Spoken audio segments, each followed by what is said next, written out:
Hello everyone, આજે આપણે અમુક એક્સ્ટ્રા દાખલાઓ પણ જોઈશું. એક્સ્ટ્રા દાખલા નંબર 1, પૃથ્વીના વ્યાસાંતે આવેલા બિંદુઓ એ અને બી પરથી અવકાશીય પદાર્થનું અવલોકન કરવામાં આવે છે. બે અવલોકન દિશા વચ્ચેનો ખૂણો 2.9 × 10⁻⁴ રેડિયન છે. જો પૃથ્વીનો વ્યાસ 1.28 × 10⁴ કિલોમીટર લઈએ તો પૃથ્વી અને પદાર્થ વચ્ચેનું અંતર ખાલી જગ્યા. તો અહીં આપણે b = 1.28 × 10⁴ કિલોમીટર આપેલ છે, જે પૃથ્વીનો વ્યાસ છે.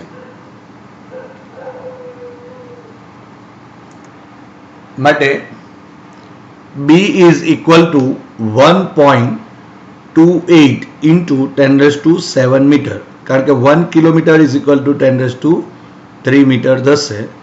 માટે b = 1.28 × 10⁷ મીટર થશે.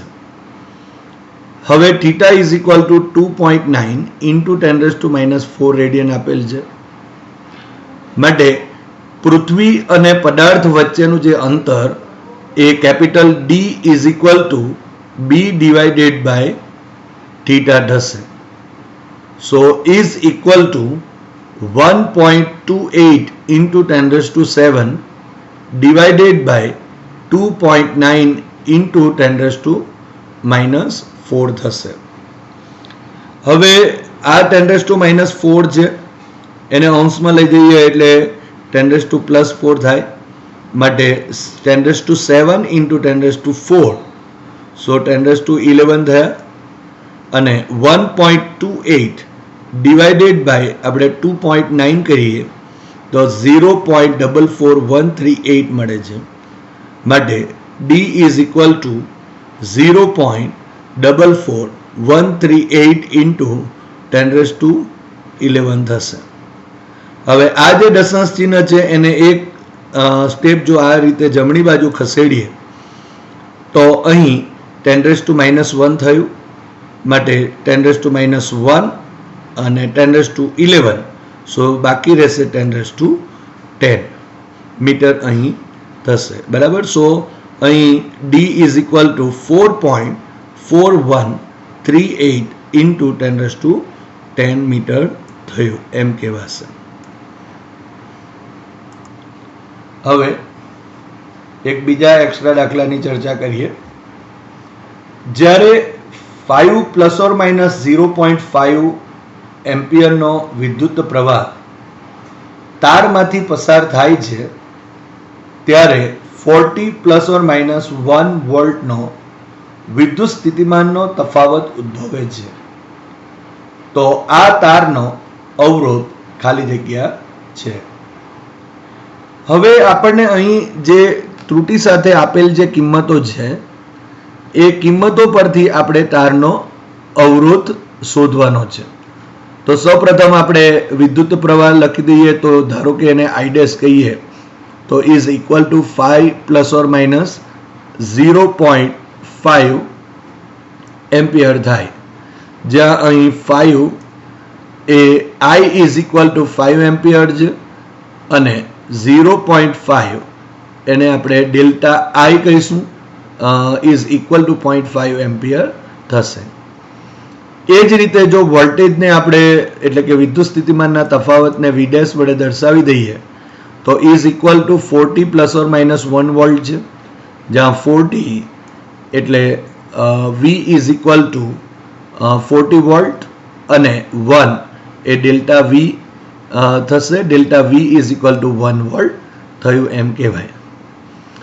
તો સૌપ્રથમ આપણે અહીં I અને V છે આપેલ, તો એના ઉપરથી તારનો જે અવરોધ છે એ શોધી લઈએ. અને ત્યારબાદ આ જે આપેલી કિંમતો છે એ કિંમતો પરથી આપણે ડેલ્ટા આરની પણ આપણે ચર્ચા કરીએ. તો તારનો અવરોધ capital R is equal to V divided by I. So અહીં V is equal to 40 volt થશે અને divided by I is equal to 5 ampere. So capital R is equal to 8 ohm જેટલું થશે. અહીં આપણને આર મળે છે. હવે અહીં જો આરમાં જો સાપેક્ષ ત્રુટિ જો આપણે શોધવી હોય તો આ રીતે આપણે મેળવી શકીએ. Delta R by R is equal to અહીં વી છે માટે delta V by V plus અહીં I. So delta I by આઈ થશે. હવે અહીં delta V is equal to 1 volt અને divided by V is equal to 40 volt છે માટે 1/40 plus delta I is equal to 0.5 ampere અને I is equal to 5 ampere. So 0.5/5 થશે. તો અહીં જો આપણે લસાઓ લઈ લઈએ તો 40 લઈએ તો અહીં આપણને delta R by R is equal to અહીં 1 પ્લસ અહીં 4 થશે ડિવાઇડેડ બાય અહીં 40. સો ડેલ્ટા આર બાય આરની કિંમત અહીં આપણે એડ કરી દઈએ તો 8 ઇઝ ઇક્વલ ટુ અહીં 5 ડિવાઇડેડ બાય 40. અહીં 5 ઇન્ટુ 8 ઇઝ ઇક્વલ ટુ 40 થયા માટે અહીં 8 થશે અને આ 8 અહીં કેન્સલ આઉટ થશે માટે delta R is equal to અહીં 1 ઓમ થયો એમ કહેવાશે. માટે અહીં જે તારનો અવરોધ જે છે એને જો ધારો કે આપણે આર ડેશ કહીએ તો R plus or minus delta R જો ત્રુટિ સહિત લખીએ તો R dash is equal to 8 plus or minus 1 ohm થશે. હવે એક બીજા એક્સ્ટ્રા દાખલાની વાતો કરીએ. ઘણી વખત આપણને જે આપેલી રકમ જે છે એ રકમની અંદર ગૂંચવાડો થાય એવા પોઈન્ટ્સ આપેલા હોય છે. અહીં તમે જોઈ શકો છો કે આ દાખલાની અંદર આપેલ બિંદુ આગળથી એકમ ક્ષેત્રફળ દીઠ એકમ સમયમાં પસાર થતી ઉર્જાનું પારિમાણિક સૂત્ર ખાલી જગ્યા હશે. તો આ જે ખાલી જગ્યા છે એ ખાલી જગ્યામાં આપણને અહીં જ્યારે ઉર્જાનું પારિમાણિક સૂત્ર દેખાય એટલે આપણે ભૂલથી અહીં ઉર્જાનું પારિમાણિક સૂત્ર લખી દઈએ છીએ, પરંતુ એની આગળ અમુક બાબતો આપેલી છે જે અહીં આપણને ગૂંચવાડો પેદા કરે છે. માટે સૌપ્રથમ અહીં જોવાનું કે આ ઉર્જા કેવી રીતે મળે છે તે કે કોઈ બિંદુ આગળથી એકમ ક્ષેત્રફળ દીઠ છે અને એકમ સમયમાં પસાર થતી ઉર્જા માંગેલી છે. એટલે એનો મતલબ એમ થયો કે એકમ ક્ષેત્રફળ દીઠ એકમ સમયમાં પસાર થતી ઉર્જાનું જો આપણે સૂત્ર બનાવવું હોય અથવા લખવું હોય તો આ રીતે લખી શકાય: ઉર્જા ભાગ્યા ક્ષેત્રફળ ઇન્ટુ અહીં છેદમાં સમય થશે. એટલે અહીં આપણને જે શોધવાનું છે પારિમાણિક સૂત્ર એ આ સૂત્ર પ્રમાણે આપણે શોધવું પડશે. તો જ આપણે એકમ ક્ષેત્રફળ દીઠ અને એકમ સમયમાં પસાર થતી જે ઉર્જા છે એ શોધી શકીશું. સો અહીં જો આપણે લખીએ તો ઉર્જાનું પારિમાણિક સૂત્ર ડિવાઇડેડ બાય ક્ષેત્રફળનું પારિમાણિક સૂત્ર અને છેદમાં અહીં સમયનું પારિમાણિક સૂત્ર.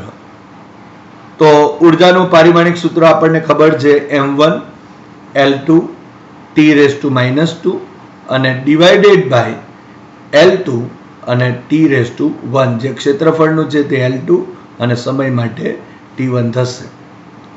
માટે અહીં જે પારિમાણિક સૂત્ર જે આપણને છેલ્લે મળશે એ આ m1 થયું. અહીં L2 અને નીચે છેદમાં પણ L2 છે માટે L⁻0 થશે અને આ T⁻1 છે એ અંશમાં જાય તો -1 માટે T⁻3 થશે. આમ એકમ ક્ષેત્રફળ દીઠ એકમ સમયમાં પસાર થતી જે ઉર્જા એનું પારિમાણિક સૂત્ર m1 L0 અને T⁻3 થશે. હવે બીજા એક એક્સ્ટ્રા દાખલાની વાતો કરીએ. અત્યાર સુધી આપણે પારિમાણિક વિશ્લેષણનો જ્યારે ઉપયોગ કરી અને એક કોઈ ભૌતિક રાશિના અન્ય ભૌતિક રાશિઓ સાથેના સંબંધ માટેના સમીકરણની આપણે ચર્ચા કરતા હતા, પરંતુ એની અંદર આપણે જેના પર એ ડિપેન્ડેબલ હોય એટલે કે આધાર રાખે છે એનો ઉપયોગ કરીને આપણે અહીં જે સંબંધ હતા એ સંબંધો મેળવતા. અહીં આ જે પ્રકારે જ્યારે આપવામાં આવે કે કોઈ એક બીજી પદ્ધતિમાં જ્યારે મૂળભૂત રાશિને લેવામાં આવે અને ત્યારે આ પારિમાણિક સૂત્ર જે મેળવવામાં આવે છે તે આ રીતે આપણે મેળવી શકાય છે. ધારો કે અહીં જે આપેલ જે એક્ઝામ્પલ છે એને જોઈએ. જો આવૃત્તિ કેપિટલ એફ, સામાન્ય રીતે આવૃત્તિને આપણે સ્મોલ એફ વડે દર્શાવીએ છીએ, પરંતુ અહીં આપેલ જે છે એ પ્રમાણે જ આપણે લેવાનું છે. અહીં વેગને આપણે સ્મોલ વી વડે દર્શાવીએ પણ અહીં કેપિટલ વી આપેલ છે, અને ઘનતાને આપણે રો વડે દર્શાવીએ પણ અહીં ડી વડે આપેલ છે. જે પ્રમાણે અહીં આપેલું હોય તે જ પ્રમાણે લેવું કે જેથી આપણને જે સંબંધ છે, પારિમાણિક સૂત્ર છે એ સૂત્ર આપણને ઇઝીલી મળી શકે. હવે જો આવૃત્તિ કેપિટલ એફ, વેગ કેપિટલ વી અને ઘનતા જો કેપિટલ ડી ને મૂળભૂત રાશિ તરીકે લઈએ તો આ પદ્ધતિમાં વેગમાનનું પારિમાણિક સૂત્ર ખાલી જગ્યા. મેં આગળ પણ એક ચર્ચા કરેલી કે પારિમાણિક જે સૂત્ર છે તે ખૂબ જ અગત્યના છે. જો તમને પારિમાણિક સૂત્ર જે છે ફંડામેન્ટલ પારિમાણિક સૂત્ર અને જે કોઈ બી ભૌતિક રાશિ છે એના અમુક સમીકરણો જો તમને ખબર હશે તો તમે ઇઝીલી પારિમાણિક સૂત્ર લખી શકો છો. દાખલા તરીકે આપણે જો અહીં વેગમાનનું પારિમાણિક સૂત્ર જો મેળવવું હોય અને તે પણ એફ, વી અને ડીના સ્વરૂપમાં, તો એ કેવી રીતે મળી શકે તેની ચર્ચા કરીએ. હવે વેગમાન ઇઝ પ્રપોઝનલ ટુ, ધારો કે આપણે એફ રેસ ટુ એ લખીએ, વી રેસ ટુ બી લખીએ અને capital D raise to C લખીશું. સો અહીં પી ઇઝ ઇક્વલ ટુ જે આ પ્રપોઝનલ છે ચલે છે એનો જો આપણે અચળાંક લખીએ કે, so F raise to K into F raise to A, V raise to B અને ડી રેસ ટુ સી થશે. જ્યાં આપણે જાણીએ છીએ કે કે ઇઝ નોટ ઇક્વલ ટુ 0 હોવો જોઈએ અને બીજું કે પરિમાણ રહિત હોવું જોઈએ. બીજી એક વાત, અહીં એ, બી અને સી છે ઇઝ બિલોંગ્સ ટુ અહીં કેપિટલ આર છે. તો હવે આ સમીકરણ ધારો કે આને 1 આપી દઈએ. હવે પારિમાણિક સૂત્ર આપણે લખીશું. એટલી કાળજી રાખવાની કે અહીં આપેલા જે સિમ્બોલ છે એના પ્રમાણે આપણે અહીં પારિમાણિક સૂત્ર લખવા પડશે. ભૂલ ના થાય, કારણ કે અહીં કેપિટલ એફ આપણે જનરલી ફોર્સ માટે વાપરતા હોય, પરંતુ અહીં આવૃત્તિ માટે આપેલ છે અને એ પ્રમાણે અહીં આપણે પી, એફ, વી અને ડી ના પારિમાણિક સૂત્ર ઉમેરી દઈએ. તો વેગમાન પી છે તો એનું પારિમાણિક સૂત્ર m1 L1 T⁻⁻1 આપણે જાણીએ છીએ. આવૃત્તિ એફ એટલે કે 1 કેપિટલ ટી એટલે કે 1 આવટકાળ થાય માટે T⁻⁻1 થશે. વેગ એટલે કેપિટલ વી નું પારિમાણિક સૂત્ર m0 L1 T⁻⁻1. ઘનતા એટલે દળ ભાગ્યા કદ ને જો એનું પારિમાણિક સૂત્ર લખીએ તો m1 L⁻³ અને T⁻0 થશે. તો આ બધી જે પારિમાણિક સૂત્રો છે એને અહીં ઉમેરી દઈએ. અહીં P પાસે માટે m1 L1 T⁻⁻1 is equal to અહીં T⁻⁻1 રેસ ટુ એ થશે. અહીં k ના પારિમાણિક સૂત્ર પરિમાણ રહિત છે માટે m0 L0 અને T0 થશે. માટે અહીં T⁻⁻1 રેસ ટુ એ થશે. ત્યારબાદ v રેસ ટુ બી છે માટે m0 L1 T⁻⁻1 race to B અને અહીં ડી માટે લખીએ તો m1 L⁻³ T⁻0 raise to અહીં સી થશે. So m1 l1 t raise to -1 is equal to અહીં t raise to a l raise to b t raise to -b અહીં m raise to c અને l raise to -3c થશે. હવે m વાળું પદ પહેલા લખી દઈએ, માટે m1 l1 t raise to -1 is equal to m raise to c, l raise to અહીં b છે અને l રેઝ ટુ -3c પણ છે, માટે l raise to b -3c થયું અને t રેઝ ટુ અહીં -a છે અને t રેઝ ટુ b છે, માટે t raise to -a b થશે. હવે બંને બાજુ જો પરિમાણો સરખાવી દઈએ તો અહીં c ઇઝ ઇક્વલ ટુ 1 થશે, b -3c is equal two પણ 1 થશે અને -a b is equal to -1 થશે. હવે c ઇઝ ઇક્વલ ટુ તો c ઇઝ ઇક્વલ ટુ તો 1 મળી જાય છે. હવે આ c ઇઝ ઇક્વલ ટુ જે 1 મળે છે એની કિંમત આપણે આ સૂત્રમાં મૂકી દઈએ તો c ઇઝ ઇક્વલ ટુ અહીં 1 મૂકી દઈએ. સો b -3 into 1 is equal to 1 થશે. તમે જોઈ શકો છો અહીં 3 ઇન્ટુ 1 એટલે 3, -3 છે આ તરફ લઈએ એટલે +3 થશે, માટે 1 + 3 ઇઝ ઇક્વલ ટુ 4, માટે b ની કિંમત પણ અહીં મળી ગઈ આપણને, b ઇઝ ઇક્વલ ટુ 4 થઈ. હવે આ b ની કિંમત આપણે અહીં એડ કરી દઈએ, માટે -a -4 ઇઝ ઇક્વલ ટુ અહીં -1. સો અહીં -a ઇઝ ઇક્વલ ટુ -4 ને આ તરફ લઈએ તો +4 થયા, -1, સો અહીં 3 થશે, પણ અહીં -a ઇઝ ઇક્વલ ટુ 3 થયા, માટે a ઇઝ ઇક્વલ ટુ -3 થશે. તો આ રીતે આપણને a ઇઝ ઇક્વલ ટુ -3 મળે છે, b ઇઝ ઇક્વલ ટુ 4 મળે છે અને c ઇઝ ઇક્વલ ટુ 1 અહીં મળે છે.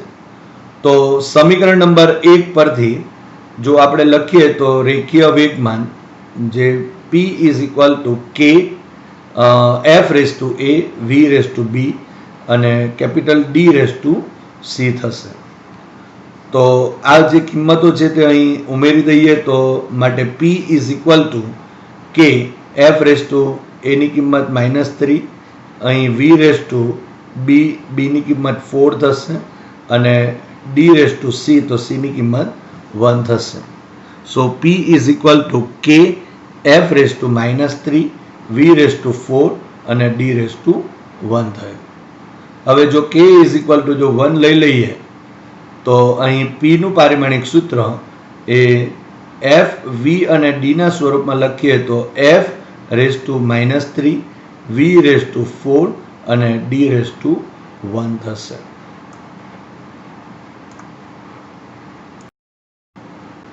હવે સ્વાધ્યાયના 2.18માં દાખલાની ચર્ચા કરીએ. નીચેનું સામાન્ય અવલોકન સ્પષ્ટપણે સમજાવો. ઝડપથી ગતિ કરતી એક ટ્રેનની બારીમાંથી તમે બહાર જુઓ તો નજીકના ઝાડ, મકાનો વગેરે ટ્રેનની ગતિની વિરુદ્ધ દિશામાં ગતિ કરતા દેખાય છે, પરંતુ દૂરના પદાર્થો, પર્વત હોય, શિખર હોય, ચંદ્ર, તારા વગેરે સ્થિર દેખાય છે.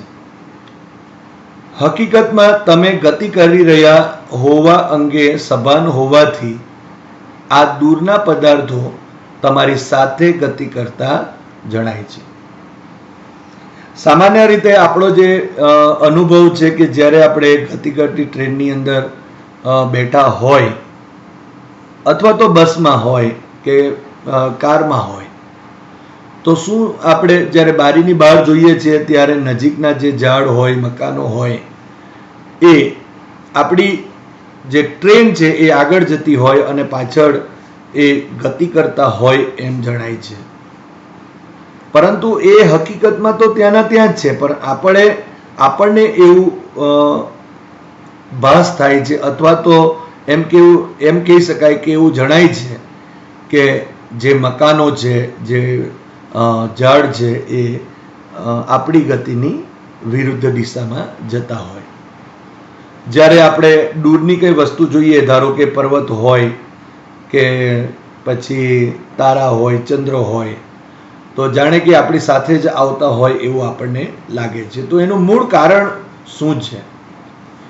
તો એ જે અવલોકન છે એ અવલોકન થવાનું મૂળ કારણ શું કે જે દૂરની વસ્તુઓ છે એના કરતાં જો આપણે નજીકની વસ્તુ માટે જો વિચારીએ તો એનો જે કોણીય ફેરફાર જે છે એ ઘણો જ મોટો છે. એટલે જો નજીક કોઈ વસ્તુ હશે તો આપણે જ્યારે એને જોઈએ છીએ ત્યારે જે ખૂણો બનતો હોય, જે કોણ બને છે એ કોણ ઘણો મોટો હોય, અને સાથે સાથે આપણે જો વાત કરવી હોય તો એમાં જે ફેરફાર છે એ પણ ઘણો મોટો હોય છે. જ્યારે નજીકની વસ્તુઓ કરતાં જો દૂરની વસ્તુ માટે આપણે એ જે કોણીય ફેરફારની વાતો કરીએ તો એ કોણીય ફેરફાર ઘણો જ ઓછો હોય છે.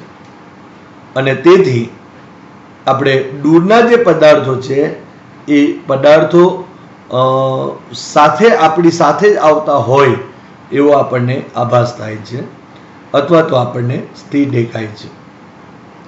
અને તેથી જ આપણે એમ કહી શકાય કે નજીકના પદાર્થો જે છે એ વિરુદ્ધ દિશામાં જણાય છે. તો એનું મૂળ કારણ અહીં જે કોણ છે, જે કોણીય ફેરફાર જે છે એ એના ઉપર આધારિત કહી શકાય. એટલે જો આપણે ઘણી જ દૂરની વસ્તુ સાથે જ્યારે અવલોકન કરતા હોય ત્યારે એમાં કોણીય ફેરફાર ઘણો ઓછો હોય છે, અને તેથી ક્યાં તો એ આપણને સ્થિર લાગે અથવા તો આપણી સાથે ગતિ કરતો હોય એવું આપણને આભાસ થાય છે. હવે ઉદાહરણ નંબર 2.2 ની ચર્ચા કરીએ. એક વ્યક્તિ તેની સામે આવેલા એક મિનારાનું અંતર પોતાનાથી કેટલું છે તે નક્કી કરવા માંગે છે. આ માટે વ્યક્તિ મિનારા C ની સામે કોઈ એક બિંદુ A પાસે ઊભા રહીને AC ની સીધી રેખામાં ઘણે દૂર આવેલ એક વસ્તુ O ને નિહાળે છે. ત્યારબાદ વ્યક્તિ AC ને લંબ દિશામાં 100 મીટર ચાલીને B બિંદુએ પહોંચે છે. B સ્થાનેથી વ્યક્તિ વસ્તુ O અને મિનારા C ને નિહાળે છે. તો વસ્તુ ઘણી જ દૂર હોવાથી વ્યવહારિક રીતે અવલોકન દિશા એ BO અને AO એકરૂપ બને છે. પરંતુ તે નોંધે છે કે C ની સીધી દ્રષ્ટિરેખા એ મૂળ દ્રષ્ટિરેખાથી θ = 40 ડિગ્રી જેટલી ખસે છે. એટલે કે θ દ્રષ્ટિસ્થાન ભેદ કોણ. તો વ્યક્તિના મૂળ સ્થાન A થી મિનારા C નું અંતર નક્કી કરો. હવે આપણે આગળ જે ચર્ચા કરી તે મુજબ જ આપણે કહી શકાય કે જો કોઈ દૂરની વસ્તુ સાથે આપણે જ્યારે કોઈ દૂરની વસ્તુનું અવલોકન કરતા હોય ત્યારે એ આપણાથી ઘણી જ દૂર હોવાથી આપણે એમ કહી શકાય કે એમાં જે કોણીય જે ફેરફાર છે તે અતિ નાનો થઈ જાય, અને એટલા માટે જો આપણે એ વસ્તુ આપણને સ્થિર હોય એવો આભાસ થતો હોય અથવા તો આપણી સાથે એ ગતિ કરે એવો આપણને આભાસ થશે. તો અહીં શું થશે કે અહીં વ્યક્તિ આ એ બિંદુ પાસે ઉભેલો છે, આકૃતિ પરથી સમજીએ. અને આ જે આપણા પાસે C પાસે મિનારો છે. હવે વ્યક્તિ જ્યારે A પાસેથી C ને O સાથે રહીને, એટલે O ઘણું જ દૂર છે આમ વિચારીએ તો એક દ્રષ્ટિસ્થાન ભેદ દૂર જો થાય તો અહીં એક OA એટલે કે આ એક આપણને OA અવલોકન રેખા મળશે. હવે આ જે AC જે છે એને લંબ દિશામાં એટલે કે આ રીતે વ્યક્તિ હવે 100 મીટર જેટલું અંતર કાપીને B પાસે જાય છે, અને ફરી પાછું અહીં C ને એટલે કે મિનારાને B સ્થાનેથી વ્યક્તિ એ બિંદુ O સાથે એને જોઈ છે. તો અહીં આ વસ્તુ ઘણી જ દૂર છે અને તેથી બી અને ઓ અને એ અને ઓ એ એક જ એકરૂપ હોય છે એમ આપેલ છે. કારણ કે અહીં બીઓ અને જે એઓ છે એ અવલોકન દિશાઓ એકરૂપ જ બનશે અને એટલા માટે આપણે એમ કહી શકાય કે એઓ અને બીઓ બંને એકબીજાને સમાંતર થશે. પરંતુ જે અવલોકન કરતા છે એ નોંધે છે કે સી ની જે સીધી રેખા છે એ દ્રષ્ટિરેખા મૂળ દ્રષ્ટિરેખાથી અહીં મૂળ દ્રષ્ટિરેખા જે છે એની સાથે થીટા ઇઝ ઇક્વલ ટુ 40 ડિગ્રીનો કોણ બનાવે છે. અહીં થીટા છે તો આટલે પણ થીટા 40 ડિગ્રીનો થશે એમ કહી શકાય. હવે અહીં આપણે એક કાટકોણ ત્રિકોણ મળે છે CAB. કાટકોણ ત્રિકોણ જો આપણને મળે છે એમાં આપણે tan થીટા લઈ લઈએ તો tan theta is equal to AB by AC થશે. માટે આ AB અને આ AC થયો. હવે AB is equal to 100 metre આપેલા છે, theta is equal to 40 degree આપેલા છે અને AC શોધવાનું છે. માટે બિંદુ A થી મિનારા C નું અંતર AC ઇઝ ઇક્વલ ટુ અને સૂત્ર કરતા કરી દઈએ તો is equal to AB divided by tan theta થશે. So AC is equal to અહીં AB ની કિંમત 100 metre divided by tan 40 degree. હવે નેચરલ ટેન્જન્ટના કોષ્ટક ઉપરથી આપણે જોઈએ તો AC is equal to 100 divided by tan 40 is equal to 0.8391 મળે છે. માટે હવે AC is equal to 100 divided by 0.8391 કરીએ તો આપણને અહીં AC ઇઝ ઇક્વલ ટુ 119.175 મળે છે. માટે AC is approximately equal to 119 metre જેટલું થશે. હવે સ્વાધ્યાયનો 2.8મો દાખલો. નીચેના પ્રશ્નોના જવાબ આપો. આપણે અહીં 1 by 1 ક્વેશ્ચન પ્રમાણે આન્સર આપીશું. Question A. તમને એક દોરી અને મીટર પટ્ટી આપેલ છે. તમે દોરીની જાડાઈ કેવી રીતે નક્કી કરશો? હવે આ જે ક્વેશ્ચન્સ છે એની અંદર આપેલી જે બાબતો છે એના ઉપરથી આપણે દોરીની જાડાઈ નક્કી કરવાની છે. તો આપણે એમ કહી શકાય કે જો ધારો કે દોરીને એક ધારો કે વર્તુળાકાર એટલે કે એક નળાકાર પેન્સિલ જે છે એ પેન્સિલ ઉપર એકબીજાને અડકે એમ નજીક નજીક જો આપણે વીંટાળી દેવામાં આવે તો જે પેન્સિલ છે એ પેન્સિલ પર આ જે દોરી છે એ દોરીના ઘણા આંટાવાળું એક ગૂંચળું બની જશે. હવે ધારો કે આપણે એ જે આંટાવાળું ગૂંચળું બને છે એ આંટાવાળા ગૂંચળાની જે લંબાઈ છે એ આપણે મીટર પટ્ટીથી માપી લઈએ અને એ ધારો કે L જેટલી છે અને આ જે લંબાઈ L છે એ L માં જે દોરીના જે આંટાઓ છે એ આંટાઓની સંખ્યા ધારો કે એ જો સ્મોલ n જેટલી હોય તો દરેક આંટાની લંબાઈ એટલે કે દોરીની જે જાડાઈ છે એ દોરીની જાડાઈ અહીં આપણને મળી જશે. માટે જો લખવું હોય તો ટોટલ લંબાઈ L છે અને ડિવાઇડેડ બાય આંટાઓની સંખ્યા જો આપણે વિચારીએ તો સ્મોલ n માટે L બાય n જો લખીએ તો એ દરેક આંટાની લંબાઈ થશે અથવા તો એમ કહી શકાય કે દોરીની જાડાઈ થશે. અને એ જે જાડાઈ છે એ બીજું કંઈ નથી પણ દોરીનો વ્યાસ પણ કહી શકાય. તો આ રીતે આપણે અહીં દોરી અને મીટર પટ્ટી વડે આપણે દોરીની જાડાઈ છે તે નક્કી કરી શકાય. હવે ક્વેશ્ચન બી, એક સ્ક્રૂ ગેજમાં પેચ અંતર 1.0 mm અને વર્તુળાકાર સ્કેલ પર 200 વિભાગ છે. શું તમે વિચારી શકો કે વર્તુળાકાર સ્કેલ પર વિભાગોની સંખ્યા સ્વેચ્છાએ વધારીને તેની સચોટતા વધારી શકાય?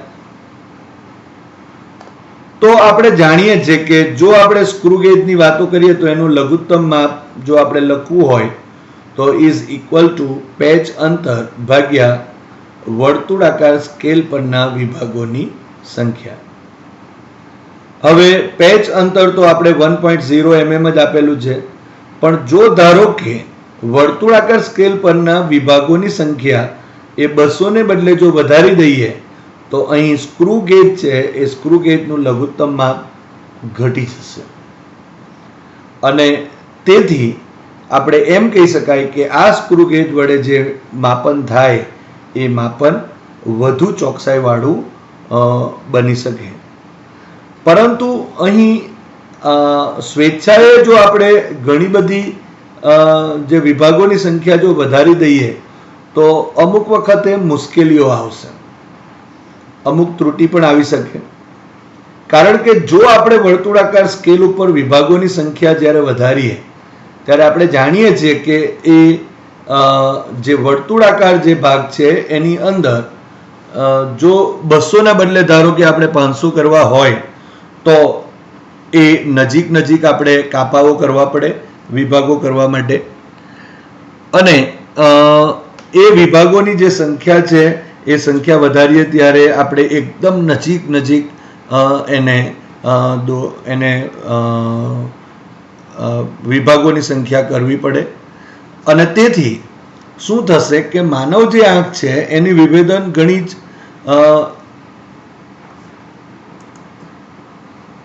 વિભેદન કદાચ એટલા જે નજીક નજીકના જે કાપાઓ છે એને કદાચ બરાબર રીતે જો ના જોઈ શકે તો, કારણ કે જો વિભેદન છે એ અમુક હદ સુધી જ માનવ આંખનું હોઈ શકે છે અને ત્યાર પછી એ વધારે નજીક જો હોય તો ત્યારબાદ આપણે કદાચ એ જે કાપાઓ છે તે એકબીજા ઉપર ઓવરલેપ થતા હોય એવું પણ જણાય છે અને ત્યારે ત્રુટિ આવવાની જે સંભાવનાઓ છે તે વધે છે. પરંતુ અહીં જો આપણે કહેવું હોય તો એમ કહી શકાય કે વર્તુળાકાર સ્કેલ પરના વિભાગોની સંખ્યા જો યોગ્ય રીતે જો વધારીએ તો આપણે સ્ક્રૂ ગેજ છે એનું લઘુત્તમ માપ ઘટાડી શકાય અને એના લીધે ચોકસાઈ પણ વધારી શકાય. હવે ક્વેશ્ચન સી, પાતળા બ્રાસનો વ્યાસ વર્નિયર કેલિપર્સ વડે માપવામાં આવે છે. ફક્ત 5 અવલોકનો દ્વારા મેળવેલ પરિણામની સરખામણીમાં 100 અવલોકનો વડે મેળવેલ વ્યાસનું અપેક્ષિત પરિણામ શા માટે વધુ વિશ્વસનીય હશે? હવે જ્યારે આપણે કોઈ પણ જે ભૌતિક રાશિનો આપણે માપન કરીએ છીએ ત્યારે અમુક કોઈને કોઈ એક પ્રકારની જે ત્રુટિ હોય એ ધન હોય કે ઋણ હોય એ ત્રુટિ આવતી હોય છે અને માપનમાં ત્રુટિ હોય છે. તો જ્યારે આપણે 5 અવલોકનો લઈએ છીએ ત્યારે 5 અવલોકન લઈએ અને ત્યાર પછી જો આપણે એનું સરેરાશ લઈએ તો એ સરેરાશ લેવાથી એની જે ત્રુટિ છે એ થોડી ઓછી તો થાય, પરંતુ જો એની વધુ સંખ્યા જો હોય એટલે કે ધારો કે 100 જેટલા અવલોકનો લઈએ ત્યાર પછી જો આપણે સરેરાશ લઈએ તો એ જે અવલોકનો છે એ અવલોકનની ધન અને ઋણ જે ત્રુટિઓ છે એ ધન અને ઋણ ત્રુટિઓ નાબૂદ થતી હોય છે અને એના લીધે જે ત્રુટિઓ જે છે એ એકદમ ઓછી થઈ જાય એટલે કે ત્રુટિ નહિવત બને છે અને તેથી આપણે માપન જે છે એ વધુ ચોકસાઈવાળું બને છે અને તેથી એમ કહેવામાં આવે છે કે જે પ્રયોગ કરીએ છીએ એ પ્રયોગ માટે બને તેટલા આપણે વધારે અવલોકનો લેવા જોઈએ. હવે સ્વાધ્યાયનો 2.21 દાખલો. ભૌતિક રાશિઓના માપનમાં સચોટતા હોવી એ વિજ્ઞાનની આવશ્યકતા છે. ઉદાહરણ તરીકે કોઈ વિમાનની ઝડપ નક્કી કરવા માટે ખૂબ જ સૂક્ષ્મ સમય અંતરાલોએ તેના સ્થાન નક્કી કરવા માટે એક ચોક્કસ પદ્ધતિ હોવી જોઈએ. બીજા વિશ્વયુદ્ધમાં રડારની શોધ પાછળ આ જ પ્રયોજન હતું. આધુનિક વિજ્ઞાનમાં એવા જુદા જુદા ઉપકરણો વિશે વિચારો કે જેમાં લંબાઈ, સમય, દ્રવ્યમાન વગેરેના સચોટ માપનની આવશ્યકતા હોય છે. જો કે આ ઉપરાંત શક્ય હોય ત્યાં સચોટતાના માત્રાત્મક વિચારો આપી શકો છો. અહીં આપણે લંબાઈ, સમય અને દ્રવ્યમાન માટે અમુક સાધનોની ચર્ચા આપણે કરીએ કે જેમાં જે સચોટતા માટે કેટલી ચોકસાઈ, કેટલા માપન સુધી, ક્યાં સુધીની ચોકસાઈ રાખવામાં આવે છે તેની આપણે ચર્ચા કરીએ. આપણે જાણીએ છીએ કે કોઈ પણ માપન જે છે એ માપનની પહેલી શરત, જો એ માપન ત્રુટિ રહિત હોય અથવા તો એકદમ ઓછી ત્રુટિ ધરાવતું હોય એવું માપન હોવું જોઈએ. એટલે આધુનિક વિજ્ઞાનમાં જો વાતો કરીએ તો ચોકસાઈપૂર્વકનું માપન અત્યંત જરૂરી જ કહી શકાય. દાખલા તરીકે સેટેલાઇટ છે એને છોડતી વખતે જે રોકેટ લોન્ચિંગ સિસ્ટમ વપરાય અને એ વખતે 1 માઇક્રોસેકન્ડ એટલે t = 1 માઇક્રોસેકન્ડ એટલે કે 10⁻⁶ સેકન્ડ સમય સુધીની અહીં ચોકસાઈની જરૂર છે. બીજી વાત કરીએ તો લેસર સાથે કામ કરતી વખતે અંતરમાં 1 એંગસ્ટ્રોમ એટલે કે 10⁻10 મીટર સુધીની ચોકસાઈ જરૂરી છે. જ્યારે આપણે અણુના દળ જ્યારે સ્પેક્ટ્રોગ્રાફથી માપીએ તે વખતે 10⁻30 કિલોગ્રામ સુધીની ચોકસાઈ જરૂરી છે. સ્વાધ્યાયનો 2.15 દાખલો જોઈએ.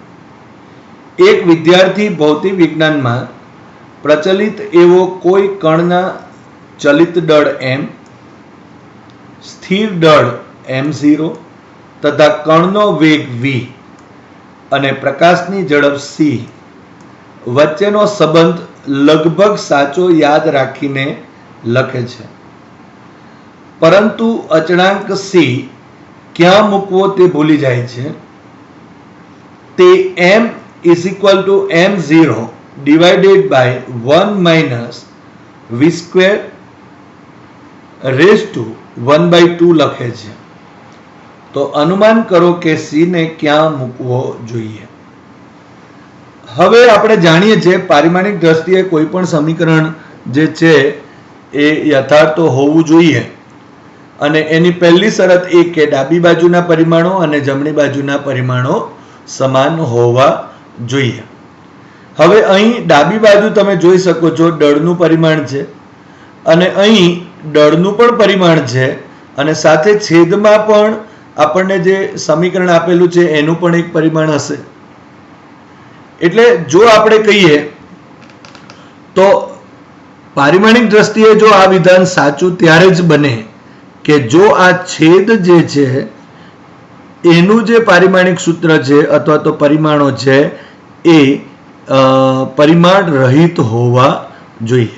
એટલે કે આ જે આપણા પાસે સમીકરણ છે એ સમીકરણ પરિમાણ રહિત હોવું જોઈએ. 1 - v²⁴ એ પરિમાણ રહિત હોવું જોઈએ. જો આ પરિમાણ રહિત હોય તો જ અહીં બંને બાજુના પરિમાણો સમાન થશે અને એ ત્યારે જ શક્ય બને કે જો આપણે અહીં આ v એ ઝડપ આપેલી છે, અહીં કણનો વેગ આપેલો છે, માટે અહીં જો ધારો કે આ તો પરિમાણ રહિત 1 તો પરિમાણ રહિત જ છે, પરંતુ જો v² ના છેદમાં જો આપણે c² એટલે કે પ્રકાશની ઝડપ જે મૂકવાનો ભૂલી ગયો છે વિદ્યાર્થી એ જો આપણે લખી દઈએ તો અહીં આ પણ વેગનું પારિમાણિક સૂત્ર થશે અહીં પણ, અને અહીં સી પણ વેગનું પારિમાણિક સૂત્ર છે, માટે અહીં પરિમાણ રહિત થઈ જશે, અને તેથી આખું જે પદ છે એ પણ પરિમાણ રહિત બનશે. આમ આપણે કહી શકાય કે 1 - v²⁴ ને બદલે 1 - v²/c² જો લખીએ તો એ વિદ્યાર્થી સાચું સમીકરણ લખી શકે. અહીં આપણે લખવું તો લખી શકાય સાચું સૂત્ર m = m0 divided by 1 - v²/c²⁴ થશે. હવે સ્વાધ્યાયનો 2.4મો દાખલો આપણે જોઈએ. સરખામણી માટેના માનાંકોની સ્પષ્ટતા કર્યા વગર કોઈ પારિમાણિક રાશિ મોટી કે નાની એમ કહેવું અર્થહીન છે. આ બાબતને ધ્યાનમાં રાખી નીચે આપેલ કથનોને જરૂરિયાત મુજબ ફરીથી લખો. હવે અહીં આપણે સરખામણી કરવાની છે દરેક પદો માટે, એટલે 1 by 1 આપણે ક્વેશ્ચન જોતા જઈએ. અને આ વિધાન પરથી એમ કહી શકાય કે કોઈ રાશિ, કોઈ પારિમાણિક જે રાશિ છે એ નાની છે કે મોટી એ એમને એમ કહી શકાતું નથી. એની સાથે કોઈની સાપેક્ષતા લેવી પડે, એને કોઈની સાથે સરખાવવું પડે, તો અને તો જ આપણે એ નાની છે કે મોટી છે એવું આપણે જણાવી શકીએ. તો અહીં ક્વેશ્ચન એ કે પરમાણુઓ ખૂબ જ નાના પદાર્થ છે, પણ આને માટે કોઈ એક સાપેક્ષતા લેવી પડે. ધારો કે કોઈ બી તમે લઈ શકો. અહીં આપણે ધારો કે ટાંકણીના તીક્ષ્ણ જે ટપકાની સાઇઝની સરખામણીમાં પરમાણુ ઘણા જ નાના હોય છે. ધારો કે આપણે એક ટાંકણી લીધી અને એના આપણે એક ટપકું કરીએ તો એ ટપકું કરતાં પરમાણુની સાઇઝ ઘણી નાની હોય છે, એ આપણે જાણીએ છીએ. કોઈ પણ બીજા ઉદાહરણ તમે આપી શકો. એ જ રીતે ક્વેશ્ચન બી કે જેટ પ્લેન જે છે એ ખૂબ જ ઝડપથી ચાલે છે. અત્યારે આપણે અહીં સુપરફાસ્ટ ટ્રેનની જે ઝડપ છે એની સરખામણીમાં આપણે કહી શકાય કે જેટ વિમાન છે એની ઝડપ ઘણી જ વધારે છે. બીજું પણ તમે ઉદાહરણ આના માટે આપી શકો. એ જ રીતે ક્વેશ્ચન સી કે જ્યુપિટર જે છે નું દળ ઘણું જ વધુ છે. તો એના માટે સરખામણી માટે આપણે પૃથ્વીના દળની વાત કરીએ કે પૃથ્વીના દળની સરખામણીમાં જ્યુપિટરનું દળ ઘણું જ વધારે છે. એ જ રીતે ક્વેશ્ચન ડી આ રૂમમાં રહેલી હવામાં અણુઓની સંખ્યા ખૂબ જ વધારે છે. આપણે જાણીએ છીએ કે જો 1 મોલ લઈએ તો 1 મોલમાં રહેલી હવાના જે અણુઓ છે એ 6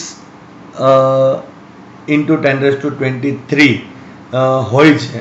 1 મોલમાં રહેલા હવાના અણુઓની સંખ્યા, જેને આપણે એવોગેડ્રો અંક કહીએ છીએ. તો એની સરખામણીમાં આપણે એમ કહી શકાય કે હવામાં જે રૂમની અંદર રૂમમાં રહેલી જે હવા છે એના અણુઓની સંખ્યા ખૂબ જ વધારે હોય છે. તો આ રીતે આપણે એક સાપેક્ષ વાત કરીને એ વધારે કે ઓછું છે એ જણાવી શકીએ છીએ. દાખલા તરીકે ઈમાં ઇલેક્ટ્રોન કરતાં પ્રોટોન વધુ દળદાર છે. અહીં આપણને વિધાન આખું તે રીતે જ આપેલું છે, સરખામણી આપેલી છે અને એ સાચું પણ છે, અને એટલા માટે આ વિધાન સાચું છે કે ઇલેક્ટ્રોન કરતાં પ્રોટોન વધુ દળદાર હોય છે. એ જ રીતે અહીં ક્વેશ્ચન એફ કે પ્રકાશની ઝડપ કરતાં ધ્વનિની ઝડપ ખૂબ જ ઓછી હોય છે. આપણે જાણીએ છીએ કે પ્રકાશની ઝડપ ઘણી વધારે હોય છે અને તેથી અહીં ધ્વનિની ઝડપ ખૂબ જ ઓછી છે. તો આ વિધાન પણ અહીં સાચું છે. તો આ રીતે આપણે અહીં સરખામણી કરી શકાય, અથવા તો કઈ રાશિ નાની છે મોટી છે એને દર્શાવી શકાય. આ સિવાય પણ તમે બીજા ઉદાહરણો આપી શકો.